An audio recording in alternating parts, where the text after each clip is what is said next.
In today's video, I'm going to teach you how to create letterhead design in Canva. A great letterhead makes every document look professional and on brand, and Canva makes the process simple, even if you're new to design. Start by opening Canva and searching for letterhead, or click Create a Design and choose the letterhead option.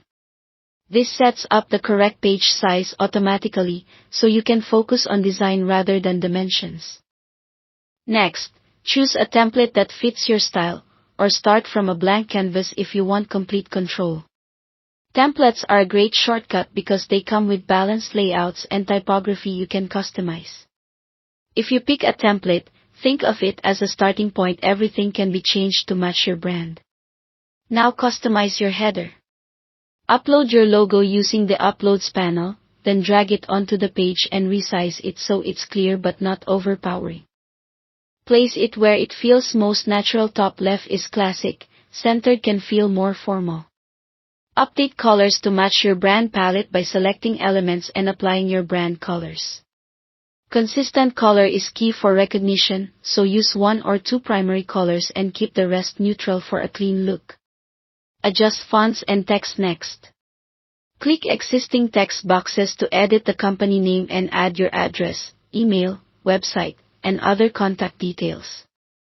Choose a readable font pairing, one for headings, one for body text, and keep sizes large enough to scan quickly. Align text neatly and use even spacing so the header looks cohesive and leaves plenty of room for the document content. If you want extra polish, open the Elements tab to add subtle lines, shapes, or icons. A thin line under the header can separate it from the body area, and small icons can draw attention to contact details. Keep elements minimal and consistent with your brand style to avoid clutter. Create the footer by mirroring the header style.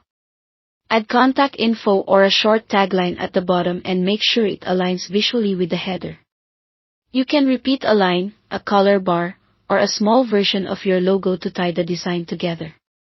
Check margins so nothing sits too close to the edges. When you're happy with the layout, click Share, then download. For best print quality, choose PDF print. If you need a digital copy, export as PNG or JPG. Save your design so you can update it later. That's it. Thanks for watching.